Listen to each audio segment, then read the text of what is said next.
Meus queridos irmãos, graça e paz. Louvado seja o nosso Pai Celestial, o Deus que se revela, o Deus que intervém. Depois de termos passado aí falando um pouco sobre questões emocionais, feridas, eu quero te mostrar algo aqui. Através da renovação da sua mente. Eu começo essa série e nós vamos falar sobre renovar da mente, renovar da voz e renovar da ação. Escute, comportamento, mudança de hábitos. Nós precisamos entender que tudo começa pela mudança da mente. Se não mudar a mente, nada mais muda. Verdade é que quando nós reencontramos o amor de Deus e temos consciência do amor de Deus por nós, nós também vamos reconhecer o perdão que nos é dado por meio do sacrifício de Cristo na cruz. Ele não só nos perdoa, mas ele nos reconcilia com o Pai novamente, devolvendo a nossa identidade. Imagem e semelhança. E a partir desses princípios das Escrituras, no nosso entendimento, nós vamos viver novamente governo, domínio. Escute, Deus me ama. Sabe, a minha resposta ao amor de Deus é gratidão e obediência. Ninguém obedece até que seja constrangido por este amor e tenha sua mente renovada. Agora, sabe, Deus me perdoa e eu passo a perdoar as pessoas também. Porque sem perdão não há cura para feridas. Sabe, só que a maior dificuldade que eu tenho percebido nas pessoas é perdoarem a si mesmas. E isso parece ser presunção demais, mas não diz respeito à presunção, diz respeito ao fato de que você tem convicção de que Deus já te perdoou. E a partir desse momento em que você se sente amado por Deus, sabe, você se sente acolhido por Deus no seu amor, perdoado por Deus. Quando Deus te perdoa, você não vive mais debaixo de culpa e de acusação, porque Deus pode perdoar e você não receber o perdão. E isso é não perdoar a si mesmo, é não receber aquilo que já lhe foi dado, por meio do sangue de Cristo que nos purifica de todo pecado. Então essa ideia de arrependimento que eu falo sempre aqui, metanoia, renovação da mente, mudança de mentalidade, ela te leva a algumas linguagens que são usadas aí na física quântica, na neurociência, neurolinguística, e eu vou tocar em alguns desses assuntos aqui hoje, e você precisa prestar atenção, se possível até mesmo anotar, que não vão contra os princípios que a própria palavra de Deus estabelece. Na verdade, muitas pessoas leem as Escrituras com um óculos errado. Por isso que a mentalidade não muda. E muito do que esses novos sistemas científicos que estudam a mente humana têm trazido já estava fundamentado pelas Escrituras, mas não eram compreendidos. Agora, eu não estou dizendo com isso que tudo que você vai ouvir dos neurocientistas tem base escriturística, ok? Mas a verdade é que arrependimento, metanoia, eles vão falar de ressignificação. sabe? Coisas que aconteceram no seu passado e ficam essas marcas na memória do homem, e aquilo quer perturbar o homem ainda hoje, e há uma cobrança geracional, até mesmo através de uma perseguição espiritual, que leva a pessoa a pensar que ela ainda deve alguma coisa aos erros do seu passado. É cobrado de muitos cristãos um crédito de injustiça, de coisas que eles fizeram no passado e eles não conseguem romper no presente e nem avançar para o futuro. Mas não há crédito de injustiça mais contra nós, porque o escrito de dívida que era contra nós foi cravado na cruz do Calvário pelo sangue de Jesus. E esta injustiça que nós cometemos, por meio da purificação do sangue, faz com que a justiça de Cristo seja imputada a nós, pecadores. E você não precisa ficar repetindo sempre os mesmos erros. Nós precisamos compreender essa linguagem bíblica. Porque tem gente que não se perdoa, está sendo cobrada e acha que não há perdão para elas e vivem uma vida limitada. É muita coisa para entender, é muita coisa para compreender, mas que o Espírito Santo nos ilumine. Auto-perdão, na verdade, é reconhecer o perdão que já foi recebido. E quando a sua mente muda, eles chamam isso de ressignificação. Ressignificar memórias negativas do passado e não deixar que essas memórias te perturbem hoje. Recondicionamento mental, recondicionar sua mente. São linguagens que os estudiosos usam, que para mim nada mais é do que arrependimento. Uma nova mente em Cristo Jesus. Ok? Uma pessoa que tem orgulho espiritual, ela não se perdoa. Uma pessoa que está sempre debaixo de acusação, intimidação e ainda condenação, quando as Escrituras dizem em Romanos 8 que já não há mais condenação, nenhuma condenação há para aqueles que estão em Cristo Jesus, os quais não vivem segundo a carne, mas segundo o Espírito. Vamos ver se a gente consegue trabalhar algumas coisas aqui que possa iluminar a sua mente e você sair debaixo de acusação, de intimidação, de culpa, de vergonha e viver a nova vida de Cristo. Vamos ver se alguma coisa pode nos ajudar. O que é a renovação da mente? Olha, Provérbios 23, eu vou deixar as referências para você e você vai conferindo na sua Bíblia. Eu vou tirar esse óculos aqui porque o reflexo pode te deixar um pouco desatento. Escute isso. Provérbios 23, 7. Porque como o homem imagina em sua alma, assim ele é. Parte-á.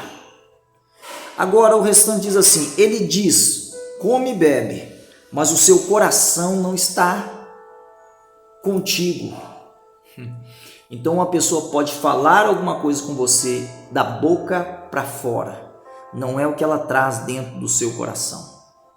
Porque na verdade não é o que nós falamos que determina quem nós somos, é o que nós pensamos. Coração pode ser traduzido aqui muitas vezes, no Antigo Testamento principalmente, rins, estômago, alguma coisa que mexe no seu interior, mas a gente pode pegar isso no Novo Testamento, no que diz respeito à mentalidade. Psique é a palavra grega, sabe? Ou alma. Escute, o que você fala, na verdade, não é o que determina quem você é, mas é o que você pensa. E aí acaba sendo reproduzida em palavras. Por isso que quando nós chegarmos no ponto da renovação da voz, você vai descobrir que algumas pessoas estão sendo destruídas pelas próprias palavras que saem da sua boca. E eu tenho falado que quem ensina o homem a pensar diferente das Escrituras não é Deus, é o diabo. Escute isso. Alguém disse que a batalha da vida é pela sua mente e a batalha da sua mente é pelo seu foco. É assim que acontece. Escute, o que tem ocupado a sua mente? É uma pergunta. O que tem ocupado a sua mente? Qual é o mapa que você tem na sua mente? Imaginação.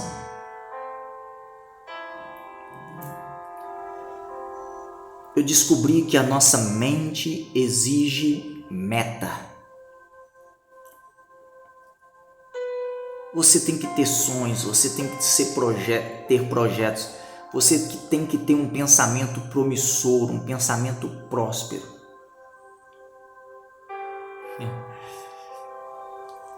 As pessoas criticam pensamento positivo, mas pensamento negativo é o que Deus não quer que você tenha. Ok? Essa imagem aqui começou a ficar um pouco escura por causa da luz. Eu estava sendo alimentado por uma luz aqui, a luz apagou, mas eu não tinha conversado com a minha esposa a respeito. Mas vamos lá, você vai conseguir pegar aqui o raciocínio. Voltou, ela ouviu eu falando, tá vendo? Ela ouviu eu falando e que bênção, amor. Deus abençoe sua vida. Vamos lá, porque o que nós estamos falando aqui é coisa muito séria. Nós não vamos parar. Escute isso. Você não é o que você crê, você é o que você pensa. É sério, pastor? É sério. Vou te explicar isso. Você pode crer no dízimo, mas você não dá o dízimo. Você pode crer que é bíblico, eu só estou dando um exemplo. Ou você pode dar o dízimo e não ser um dizimista, porque você não entende o princípio. Você pode crer na oração, mas não orar. Você pode crer na palavra de Deus, mas você não pratica a palavra de Deus. Então não é apenas crer, é ter a sua mente alinhada a esses pensamentos. E eu vou falar do que é o alinhamento da nossa mente. Pensamentos, sentimentos e ações. Quando você pensa e sente de acordo e age de acordo, é porque já houve um alinhamento mental. Escute, quando o seu coração decidir um alvo, a sua mente projetará o mapa para você alcançar este alvo. E o seu autorretrato é que determina a sua conduta, como você se vê. É isso que Provérbios 23, 7 está dizendo. Tem uma outra referência que você pode anotar aí, que é Provérbios 27, versículo 19. Qual a imagem que você tem de si mesmo? Ok? Porque isso determina o tipo de vida que você está vivendo hoje. Olha, a mente... Alguém disse que é a câmara escura onde o seu autorretrato é revelado. A imagem que está na sua mente controla seus pensamentos e as suas atitudes. Sua atitude e a sua vida não muda até que você mude os seus sistemas de crenças.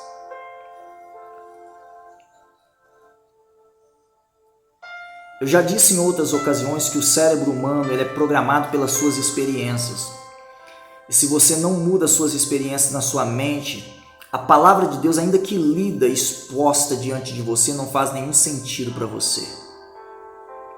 É por isso que algumas pessoas elas leem a Bíblia, mas quanto mais elas leem a Bíblia, mais elas ficam indignadas porque elas não são capazes de viver, praticar as Escrituras. Por quê? Porque as suas experiências de vida desde o nascimento são muito mais fortes do que um texto com o qual você se depara pela primeira vez. E é por isso que os estudos bíblicos eles são importantes. Palavra, palavra, palavra, e a sua mente vai se renovando. Escute isso. Sua vida é o que você permite que a sua mente amplie. E a sua mente é a fábrica das suas emoções. O que acontece na sua mente decide o que acontece no seu mundo. Sabe por que às vezes eu tenho que respirar, eu tenho que inspirar e expirar? Eu realmente quero te influenciar e te inspirar por renovação da mente, que o Espírito Santo faça aquilo que eu não consigo fazer. Escute isso. Pensamentos e sentimentos. Não é apenas os pensamentos, mas os seus sentimentos. Sua mente é o seu mundo, sua mente é o maior investimento que você pode fazer na sua vida. Estude mais a respeito da sua mentalidade. Mais do que, aliás, toda outra área da vida do homem que está desalinhada, está relacionado a uma questão emocional que começa na mentalidade, crenças que foram sendo construídas. Escute isso. Pense comigo sobre isso. Cosmovisão. Você sabia que o nosso cérebro, a massa encefálica de todo ser humano é igualzíssima? Uma inteligência que Deus dá, a diferença está na mentalidade. Nós nunca vamos pensar da mesma forma, igual. Mas a palavra de Deus, ela quer nos ensinar sobre uma só fé, um só amor, um só espírito, que é alinhar os nossos pensamentos para que haja unidade. Unidade. A unidade do cristão não se dá apenas nas palavras, mas se dá na mentalidade. Ainda que não estejam pensando as mesmas coisas, pensam de forma que o nome de Deus seja glorificado em tudo aquilo que eles pensam, que eles falam e que eles fazem. Vamos um pouquinho mais adiante.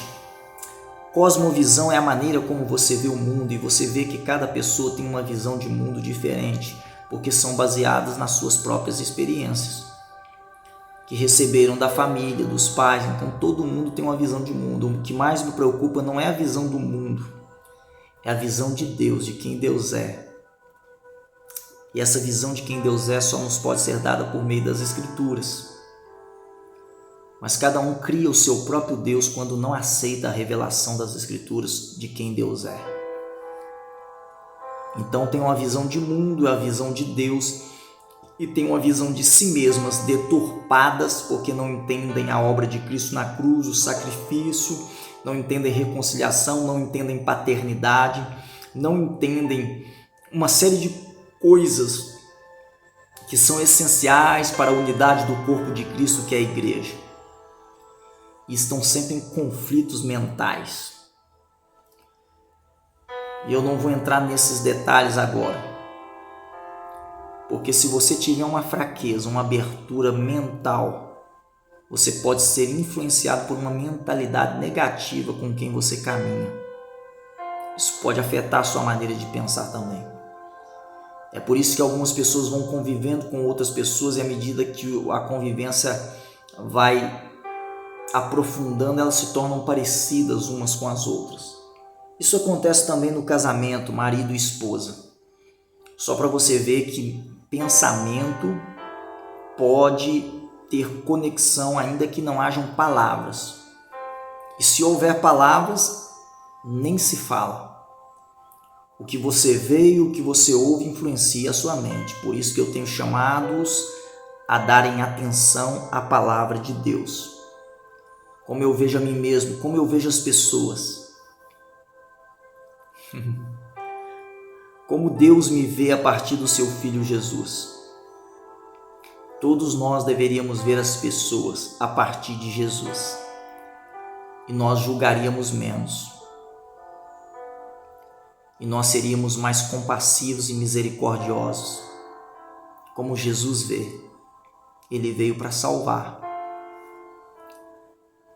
E a gente pensa que o problema do outro é muito grande, quando nós mesmos temos os problemas nossos que ainda não foram resolvidos.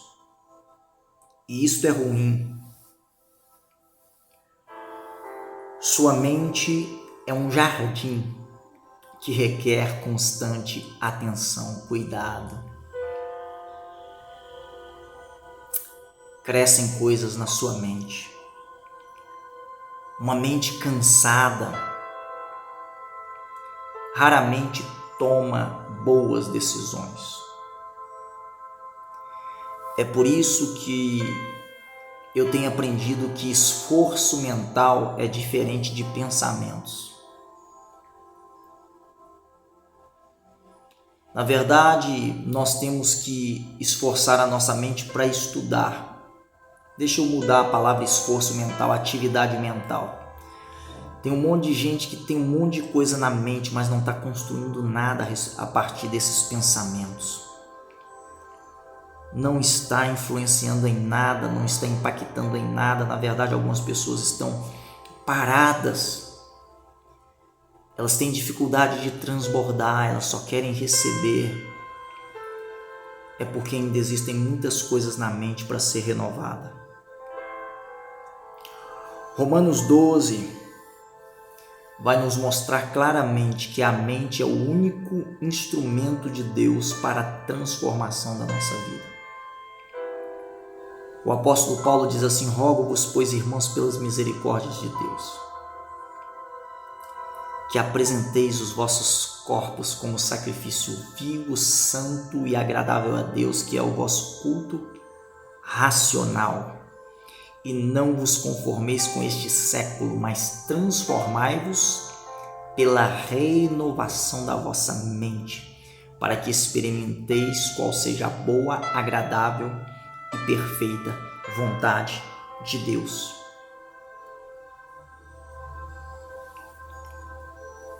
Quando você tiver os pensamentos certos e começar a deixar sair as palavras que agradam a Deus da sua boca, relacionamentos com pessoas certas, nos ambientes certos, você vai ver que a sua mente ela vai ficar fortalecida. Eu chamo de pensamentos poderosos, palavras poderosas que o Espírito Santo pode usar para conduzir outras pessoas também a Cristo. Isto é maravilhoso. Olha, maus olhos. O problema não é o que nós vemos, o problema são os olhos maus. Se os teus olhos forem iluminados, todo o teu corpo será luz.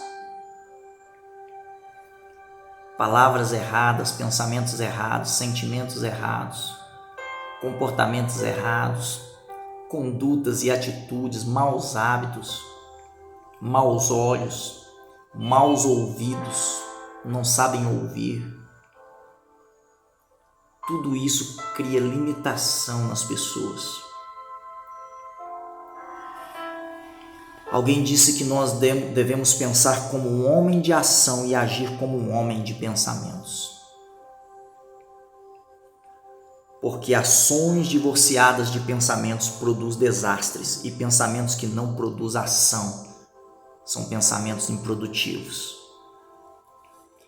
Então as pessoas estão fazendo muitas coisas por precipitação, desesperadamente, porque elas não pensam, elas não buscam caminhos.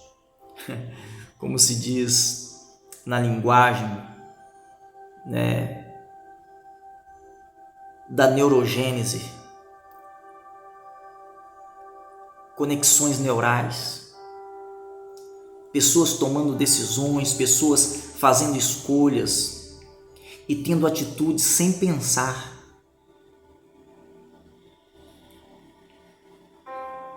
Isso pode ser uma área que não foi resolvida. Pessoas com dificuldade para lidar com problemas, com dificuldades, e aí elas se desesperam diante da crise. É porque elas não sabem que em Deus há uma saída. E aí elas querem fazer na sua própria força, na sua própria sabedoria, elas querem agir na sua própria capacidade. É uma mente renovada que define a nossa identidade. E uma definição de identidade que eu amo é esta: conhecimento das verdades divinas acerca de nós mesmos nas diversas áreas e condições da existência. Conhecimento das verdades divinas, não é a verdade do homem, acerca de nós mesmos nas diversas áreas e condições da nossa existência. Aí alguém diz assim: pastor, mas se Deus olhar para nós, não tem nada de bom em nós. Correto. Não há nada em nós mesmos que possa agradá-lo, mas Ele quer restaurar a identidade exatamente por causa disso. Para que quando Ele olhar para nós, Ele nos veja através do Seu Filho, a mente de Cristo.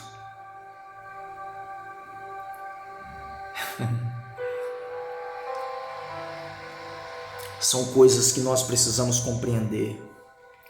A palavra identidade, idem, não é quem eu sou, mas igual a quem eu sou, parecido com quem eu sou.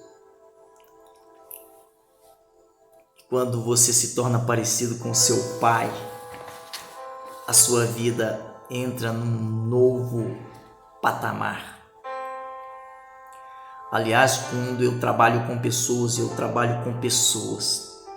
como eu disse, não apenas de maneira pública, agora eu tenho feito isso de maneira virtual, tenho falado também de maneira pessoal para multidões, mas eu converso com uma, duas pessoas ou apenas uma pessoa e eu percebo que paternidade é uma brecha geracional que impede o homem de se relacionar com Deus como pai. O principal aspecto da nossa identidade é a nossa filiação. A pergunta é: você já se tornou filho de Deus? Se já se tornou, diga aí do outro lado, amém. O seu crescimento se dá à medida que você conhece melhor o seu Pai. Então esta é a parte 1, renovadamente. Escute, Jesus, após sair das águas do batismo, Mateus 3, parte final ali, ouviu do Pai: este é o meu Filho amado, em quem me comprazo. No capítulo 4 de Mateus, Jesus é levado pelo Espírito Santo ao deserto para ser tentado pelo diabo. E o diabo vai atacar Jesus na sua identidade, porque ele ataca todo homem na sua identidade, para que você acredite que você não é aquilo que Deus o Pai diz que você é. Então ele disse a Jesus: se tu és filho de Deus, mande com que essas pedras se transformem em pão. Só que Jesus tinha sua identidade firmada em filiação e não na condição em que ele se encontrava. E responde: nem só de pão viverá o homem, mas de toda palavra que sai da boca de Deus. No próximo estudo, eu vou te mostrar o que eles querem dizer com neurociência, neuroplasticidade, física quântica, são linguagens que eles usam. Eu quero te mostrar, você vai conhecer melhor o seu cérebro, porque o cérebro é igual, mas as mentes são diferentes. Deus quer renovar a nossa mente. Forte abraço. Pegue o princípio lá do início desse vídeo áudio. Perdão, arrependimento, sabe? Nova vida, regeneração, nova criação. E a partir desse entendimento de que Deus te perdoou e que você é capaz de perdoar aquele que te machucou, que te feriu, independente de quem quer que seja uma pessoa próxima de você, seja um familiar, seja alguém desconhecido, você pode perdoar sim.